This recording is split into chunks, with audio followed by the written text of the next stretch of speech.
The most recent government shutdown, which was the longest one in history, lasted 43 days, and it created a tremendous amount of havoc throughout our country. 1.6 million federal employees and contractors were forced to either work without pay or were furloughed. 3.2 million travelers had their flight either canceled or delayed because of staffing shortages. Over 43 million people that received food stamps saw their benefits delayed as well. And worst of all, 70 million people that are on Medicare today had to wait way too long for all the Medicare financial numbers to be released. Well, finally, HHS has released those numbers, and in this video, I'm going to share all those numbers with you so that you're aware and can prepare financially for Medicare in 2026.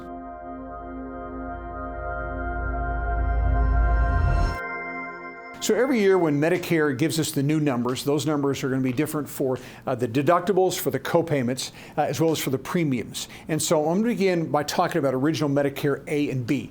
And so you're going to see before you here a chart of Part A. Now, of course, Part A is called hospitalization insurance. And what this means is this is what covers us when we're admitted to the hospital, when we're in a skilled nursing facility, which would be intensive rehab after a stroke or maybe hip replacement, and then also covers hospice care. All right, so that's the parts of services covered by Medicare A. And so you can see Part A here, notice, has no monthly premium. And the reason for that is you and I work, we're paying in FICA taxes or self-employment taxes. And so we're funding Medicare. And actually the money that's taken out of our paychecks, or we pay on quarterly estimates, that money is actually going to, into the Hospital A Trust Fund. And so as long as we have paid into that trust fund for at least 10 years, they call them quarters, 40 quarters, then we get Part A premium free for life. And that's 99% of all people. Now, some people don't have their own 40 quarters, but they can get those either from a spouse, an ex-spouse, or even a deceased spouse. All right? And so there typically is no monthly premium at all for Medicare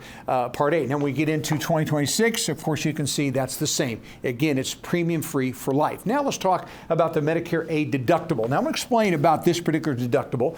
This deductible is not an annual deductible. It's a deductible tied to what Medicare calls a benefit period. And a benefit period begins when we're admitted to the hospital. The benefit period begins, and let's say I'm in the hospital 7 days. So I'm admitted, benefit period begins, 7 days later, I'm discharged. And from the date of discharge now for the next 60 days, I am still in my benefit period, which means if I am rehospitalized during the 60 days of being discharged, I go back to the hospital, I am still covered by the same deductible because I'm still in the same benefit period. But let's say that I'm hospitalized, 7 days later I go home, and nothing happens during that 60-day window that would cause me to be in the hospital, but happens after that. And then I go back to the hospital. Now I start a new benefit period, and I'm going to owe another deductible, $1,676. And so this year, the deductible is $1,736. And I want you to learn from this is this deductible is all that we owe anywhere from 1 to 60 days in the hospital. So whether I'm in the hospital 1 day, 2 days, 10 days, 30, up to 60, it doesn't matter. This year, I'll just pay the $1,736. Now, if I happen to be really ill, sometimes in a coma, you're really ill, and you're in the hospital longer than 60 continuous days. Doesn't happen often, but when it does, we move then into our next gap, and this would be hospital copays on a daily basis. All right, so what this means is this is month 3. So I've been in for 2 months, and I paid the $1,676. But now, month 3, I have to pay $419 a day. So this is going to be month 3, and then notice that doubles for month 4 and month 5. Now again, these rarely happen, but when they do, you can see they are very expensive. So now in 2026, this number is going to be $434 a day for that month 3.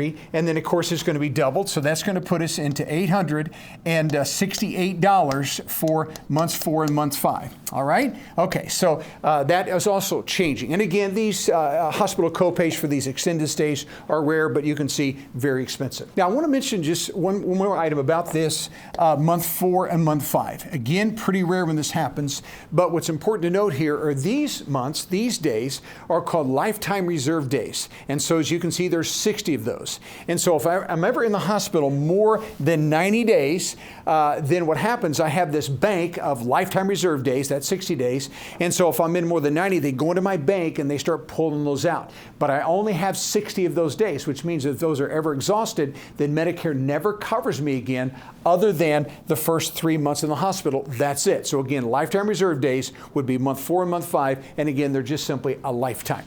Now then that brings us then to skilled nursing facility copays. Now skilled nursing, the way this works is this is someone that's, again, had a stroke, maybe hip replacement, maybe an injury or an accident or a fall, and they need to be admitted to a skilled nursing facility for fairly intensive rehab. So here's the way this works. What Medicare says is for the first 20 days in the skilled nursing facility, I have zero copay. It doesn't cost you a penny as long as I had actually been in the hospital for 3 full days. They call it 3 midnights. It's 72 full hours. So I've got to be in the hospital prior to going to skilled nursing. So as long as I've been in that sufficient time, 72 hours or longer, then I can be admitted to the skilled nursing by the doc. First 20 doesn't cost me a penny. But after that, I have 80 more days of coverage. That's just days 21 to 100. So this year, it's $209.50, but next year, that is going to be $217 a day from days 21 to 100. All right, so that's Medicare Part A and the new numbers for 2026. Now we're looking at Medicare Part B, and that's called medical. And this would be for anything that would be outpatient basis. This could be an outpatient surgery. It could be any kind of labs or MRIs or CAT scans, PET scans, those types of things. This is also the place, Medicare Part B, where all the doctors that take care of you while on Medicare are going to be paid through Part B. So, which means that this would be doctors that you would go to see in their office, primary care doctor, specialist, or a doctor that actually takes care of you in the hospital. So Part B always pays the doctors. That could be a surgeon. It could be an anesthesiologist. It could be an ER doctor. It could be a hospitalist. So all the docs again are going to be paid through Medicare Part B. Also, Part B covers durable medical equipment. This would be CPAP machines and oxygen equipment and scooters and wheelchairs and walkers and those types of things. All right, so this is called medical. So basically everything outpatient related, as well as all doctor services, whether in or outpatient. All right, now you're going to notice that Part B does have a premium. So this year, as I'm shooting this video in 2025, it's $185 a month for the majority of people on Medicare. If you're on Social Security, this $185 comes right out of your check. If you're not, you have the option to set up some kind of an automatic bank draft with Medicare called Medicare Easy Pay, or they'll bill you on a quarterly basis. Okay, once we take Social Security, it has to come out of our check.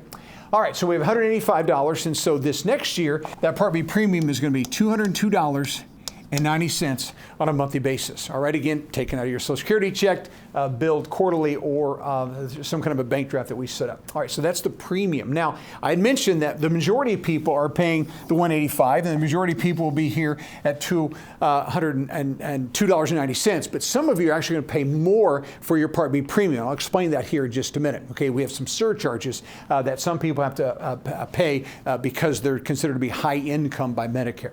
All right, so we'll get that in just a minute, but let's talk first about the deductible. Now, the deductible this year is at $257. Next year, the Part B deductible is going to be $283. Now, what's interesting about this deductible, it's different than the Part A. Remember, the Part A could happen multiple times in a year because it's tied to a benefit period. This is not. This particular deductible is a calendar year deductible. So if someone's on Medicare all year long, that's going to be their deductible for 2026. But let's say someone starts their Medicare in July. It's still going to be $283. They do not prorate this. And so it's an annual calendar year deductible that then resets every January. Normally goes up a little bit. Of course, you can see the increase that we took this year. So that's the B deductible. So the point is we're responsible for the first $283 of anything coming through the B services. Doctor services, durable medical equipment, any outpatient. You pay the first $283, and then after that $283 is satisfied next year, then you pay a 20% co-insurance. And so in insurance, we have a couple different types of payments. We have copays and coinsurance. Copay is just a flat dollar amount, a $5 copay, a $50 copay. This is the 20% of the balance of the Medicare bill. So Medicare pays 80% of all of our services here on Part B after we've met our deductible, and then you're responsible for 20% coinsurance. Now, this 20% coinsurance is really one of your greatest risk in Medicare because, notice, there's no max. It just keeps going and going and going. Now, we can cover that unlimited amount with insurance, but if someone doesn't have that, then they're fully responsible for that 20% coinsurance. So that is a gap. And then we have our last gap on the B, and that is called an excess charge. Now, I'm going to explain this. This is something that is uncommon to most of you unless you've been on Medicare for a while. Group plans do not do this. Individual plans do not do this, but Medicare actually allows a doctor to see Medicare patients and bill Medicare for payments, but there's doctors that actually have the right to add 15% to the bill. And when they add that 15%, that's called an excess charge. And so the kind of the reality of excess charges are this: they rarely happen. They truly are very infrequent, but they could happen. But this is when a doctor adds 15% to the bill, and when that happens, you're responsible for that. Medicare doesn't pay any of the excess. They allow the doctors to charge it, but you would be responsible to pay for it. Now, we know this, that about 95% of all doctors would not do this because they can't. They're under a contract where they're obligated as a participating physician, or also called an assignment physician, where they have to take the Medicare reimbursement rates as payment in full. They can't add to the bill. 95% cannot. Now, there's 5% that actually could. They didn't sign that participating contract. They still see Medicare patients, but they're a non-participating physician. Not a doc that's opted out of Medicare, but a doc that has not agreed to the Medicare approved amounts. And so this happens. And a lot of times in specialty fields, sometimes like a Mayo Clinic and different places where they have more tech, highly trained physicians in specialty areas where you may see this happen. Again, it doesn't happen often. They say right now, statistically, this may happen maybe 3 to 5% of the time maximum.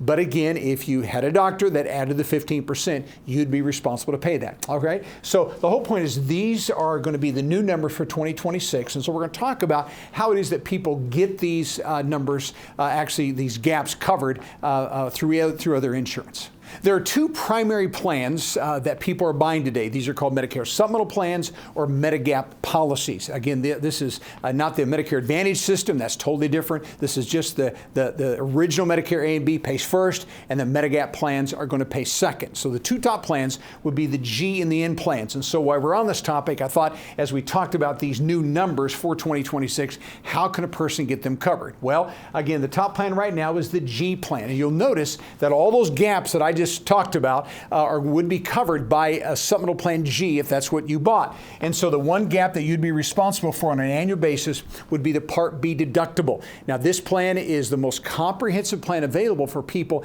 that started Medicare after 1/1/2020. People who started Medicare before 1/1/2020 actually could get what's called an F plan, and it also covered that. But again, that's only people that started Medicare before 1/1/2020.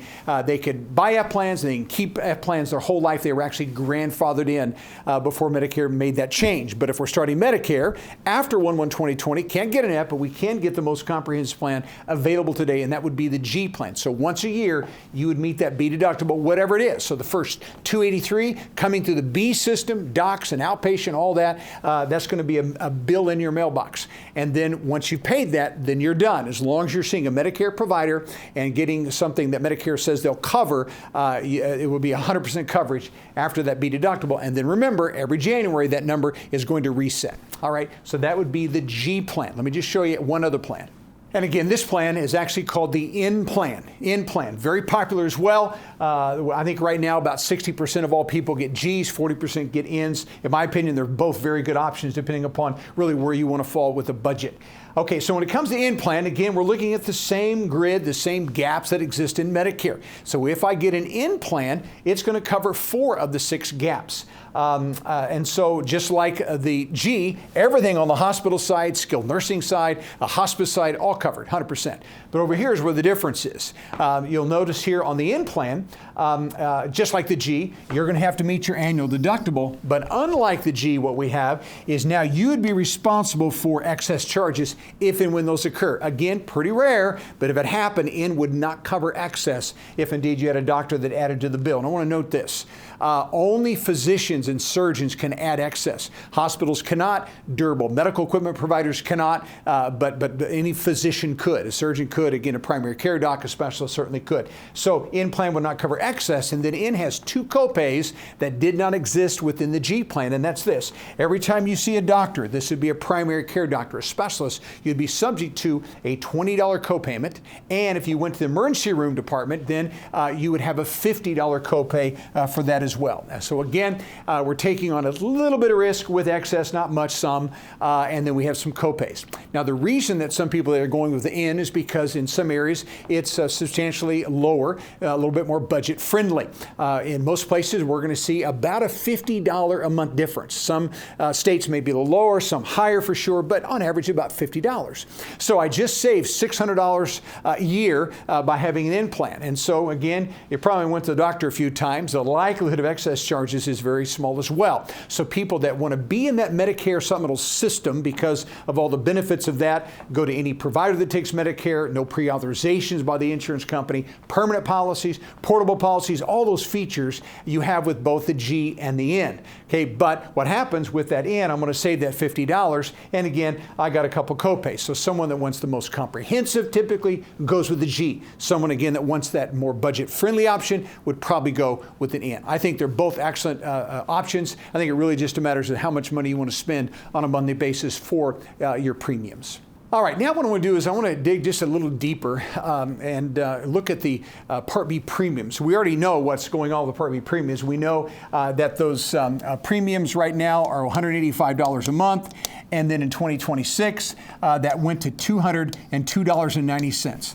And so what happens is, as long as our income is at a certain amount, then we pay this amount. Now, just so you know, we call this the base premium, also referred to as the standard premium. And so what Medicare does is they actually set income thresholds. And the income that we're talking about is called modified adjusted gross income. Modified adjusted gross income is line 11 on your tax returns plus line 2A. Now, line 11 is your adjusted gross income. Line 2A is for tax-exempt interest. Most people don't have anything on line 2A. If you do, that means you invest in municipal bonds or some type of a foreign bond. A territorial bond, that would be for Puerto Rico, Guam, Virgin Islands, places where there's bonds available there. So we have to report those earnings on our tax return. We just don't have to pay federal taxes. And so that's why we're saying tax exempt.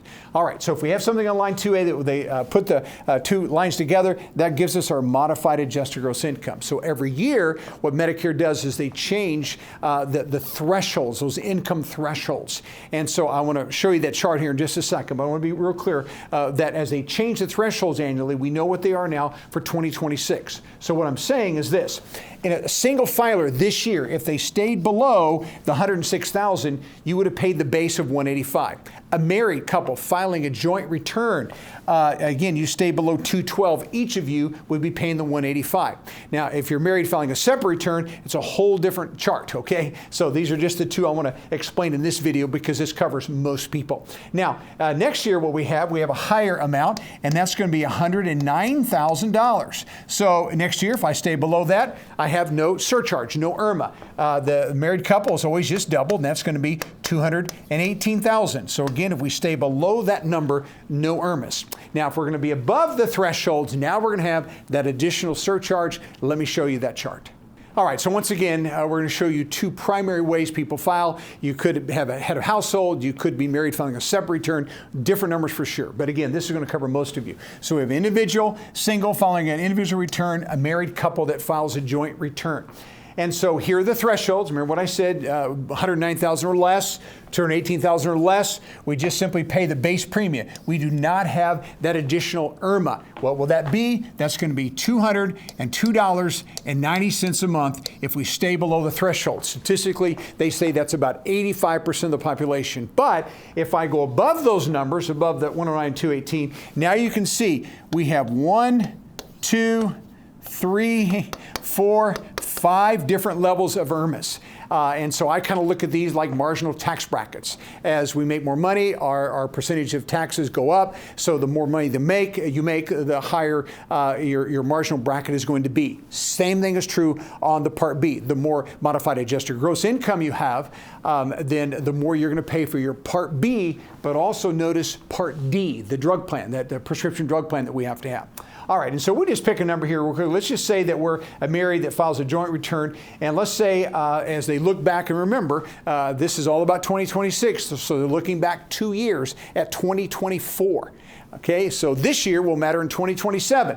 Next year, 26, is going to matter in 2028. So the point is they always look back 2 years. And so let's just say we're married filing a joint return, and let's say our modified adjusted gross income, MAGI, is $350,000. And let's say both spouse, husband and wife, are both going to be on Medicare. So again, the base premium is what everyone pays, But this person, because they were at $350,000, they have an IRMAA of $324.60. That's going to be added to their $202.90. That's the IRMAA. That's the surcharge. Now, keep in mind, if we know they're looking back at 2024, if I retired in 25 or I'm going to retire in 26, then I have the right, if my work stoppage or my work reduction makes my numbers differently, then I have the right to appeal the IRMAA. So, meaning if a life-changing event has happened, that's death, divorce, marriage, work stoppage, work reduction, or the primary five, and if that's happened in my life a year ago or will happen this year, then I can give them different numbers. I'm basically saying, don't look at 2024. I'm going to give you new numbers. I retired in 2025, or got a divorce in 2026. Whatever happens of those life-changing events, you can appeal and ask for a reconsideration. And so we'll have people that where numbers will be drastically different, and they can actually eliminate the full IRMAA. Others, they may still have an IRMAA, but they may move down a level or two, and it's well worth your time to do that. Now, keep this in mind. You cannot appeal your IRMAA in advance of the life-changing event, and you cannot appeal it until you get the letter saying you're actually going to be charged an IRMAA. Okay, so everyone wants to be prepared for it, but you can't do that in advance. All right, so the point is, this person here is going to pay an extra $324.60 for their Medicare Part B, base plus the IRMAA. So in this example, this is a person that's going to be paying $527, and what would that be? 50 cents. Hopefully my math is right. $527.50. For their Medicare Part B. A big chunk of that, of course, is going to be the IRMAA because of their high income. Now, I know some of you may have not heard of these before, and you may be even below the thresholds, but those of you that are first now just newly going on Medicare, this could be shocking. I always tell people, hey, this is kind of a first world problem, disappointing for sure, but you are going to pay more for your Medicare Part B because of your high income. Again, if you have a life-changing event that qualifies and these numbers change, then take the time to appeal the IRMAAs. You work with us, we do all this for you and with you. All right, now, lastly, we're going to talk about Part D IRMAA. So this would be the prescription drug plans. And so there are many plans right now that actually have a zero premium. Now, there's some that are going to be in the neighborhood of $30 or $50 or $70, depending upon the meds that someone takes.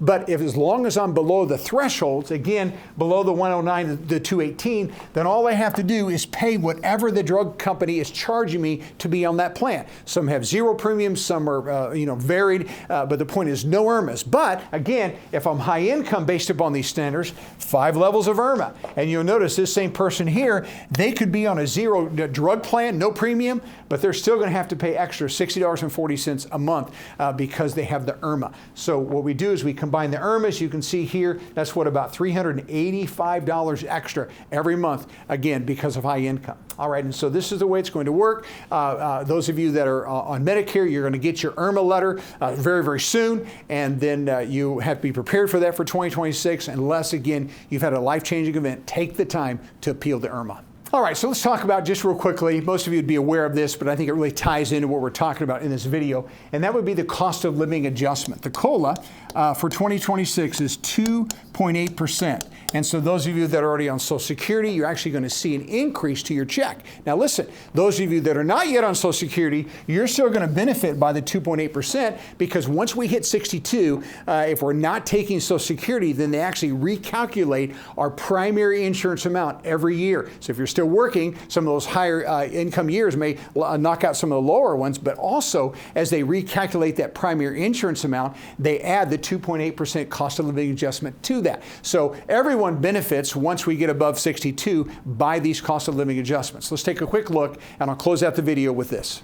The average retiree this year, average again, $1,976 for their Social Security benefit because the 2.8 increase going to 2031. So what is that, about $55 on a monthly basis. Average widow or widower benefit right now, $1,837, are going to go up just right at $50 with the 2.8. So this is someone that is on Social Security disability. Again, it's going to impact them by that amount. And this would be someone that maxed out on their Social Security benefits all the years they hit the max cap, the max tax for all those 35 years, and they retire at 66, or their full retirement age 67 for some people. They're going to get $418, and this next year, again, because the increase is going to be $4,130. Now listen, there's some people that don't take their Social Security at age 67. They actually grow that account. And so if you do have a full retirement age of 67, remember, every year you wait, 8%, that account can grow. We call that delayed retirement credits. And so if someone doesn't need their Social Security amount, and they suspect to have a good long life, living to be 85 or longer, then they may want to delay and actually grow that Social Security account an additional 24%. And so that's a strategy, of course, that everyone has to decide when they want to take. We can take Social Security as early as 62. We can delay it as late as 70. If I take it at 62 and I have a full retirement age of 67, I'm going to lose about 30% of benefit, and that's a permanent reduction. If my full retirement age is 67 and I wait to age 70, I can grow again that amount 24%, which would be a lifetime benefit for me, but also if I'm married, then my spouse would get that at my death. All right, so that's what we're looking at for Social Security. Now, just want to share one more thing with you.